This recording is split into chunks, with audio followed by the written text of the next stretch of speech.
Welcome back to the Lane Ferris Show. Has anyone realized how many problems the physical differences between males and females have led to? Like seriously, think about it. Considering all the well-known distinctions between the two, they can virtually all be tied back to biology. Why do women wear dresses? Because at the time of its invention they were convenient clothing for childbirth. Why do women tend to have longer hair? Because knights would cut it shorter to fit into helmets, to which you can figure is due to the strength differences. Why do women stereotypically like the color pink and blue for men? Well, before it was the opposite, but during the 20th century a series of developments occurred such as feminism adopting pink as a symbol of rebellion, bad research supporting the idea that females naturally like more red colors being spread, and the colors being looked at from a different perspective with pink also looking more soft and vice versa. But it's likely the reason for their segregation in the first place was due to strength differences, as the reddish tone of pink represents power. As a result of these cultural and natural divisions, we were brought a patriarchy, women having to make more precautions to avoid sexual assault, a large bathroom issue which serves by and large a complete distraction from much more important issues, service being cut in half, thus undermining economic development, and the genders not generally being as comfortable with each other as they are with their own. I fundamentally believe that all of these problems derive from human nature's response to these differences, aside from innate behavioral divisions. I think it's more than safe to say that the detail of men being generally stronger than women has absolutely inspired a culture that places men in harder roles and vice versa, which has had after effects lasting into modern times with dominantly gendered areas in certain positions. The reason women are much more worried about rape than men is because A, men are stronger and more capable of it, and B, more testosterone leads to higher sexual desire and lower self-control. In addition, I find the polarization of men and women to be quite an underrated issue. If a little kid were to say something racist, you can guarantee that their parents would pull the Faruda treatment, look it up, and rightfully so, but do the same thing about the opposite sex, and nothing. It's just a mandatory phase of childhood. Why? Because there isn't as strong of a sexist history as the former? I struggle to see how past discrimination makes continued use of that stronger. If a black person is bigoted against a white man, sure, we can all agree that from a moral standpoint they are just as bad as the other way around, although there is more power in a white person being bigoted against a black person. What does that mean? Define power. Is it because there's more cases of racism against blacks than sexism against women? I mean, I don't think it should be a contest. It isn't as if women are under no relevant threat, as I've elaborated earlier. How about we just not tolerate any hate from our children? Not only that, I actually wish my sexism wasn't tolerated as a kid.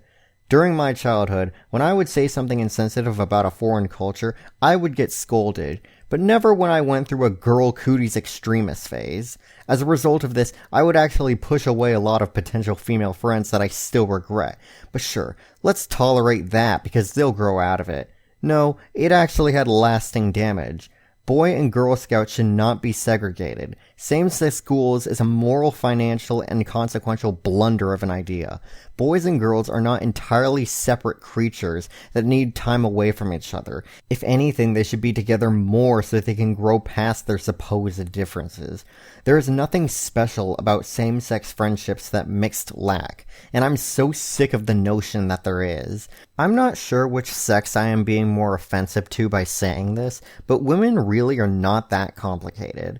I can actually name an instance where a female friend couldn't understand a hint I was giving.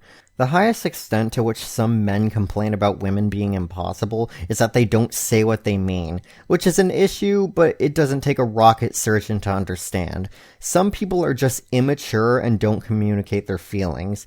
The economic system is far more complicated than anything gender differences could ever bring. By all means, we should put an end to subtly growing tribalism between the sexes as they lead to ridiculous stigma.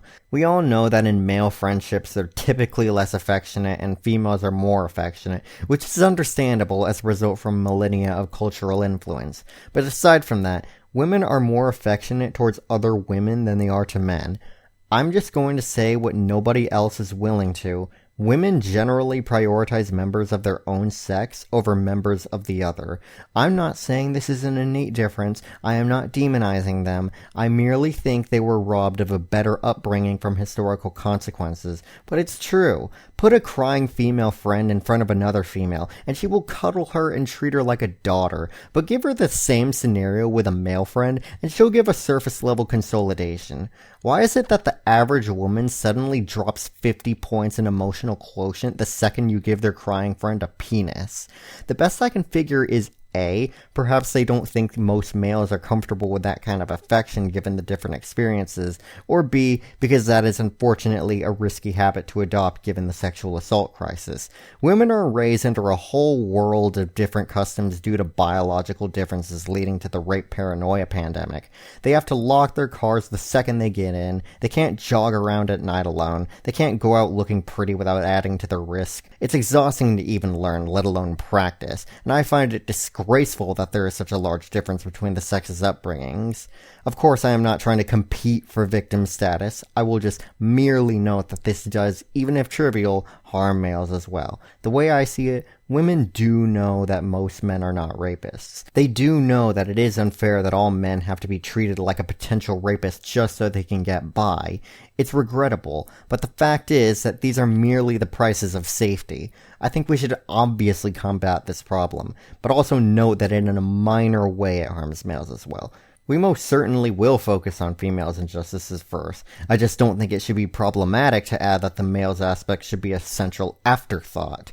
Beyond the intimacy subject, I find the bathroom situation stupid on an exhaustive level. The country has spent far too much time on the gender identity issue in bathrooms, and this could have been resolved if we implemented a solution that would have been useful even before we discovered everything about that. First of all, cover up the stalls all the way. That is just a rule of decency aside from the safety issue. Then put surveillance cameras outside. If you think this sounds pervasive, remember that we already do the same thing with unisex bathrooms. Then put the sinks outside.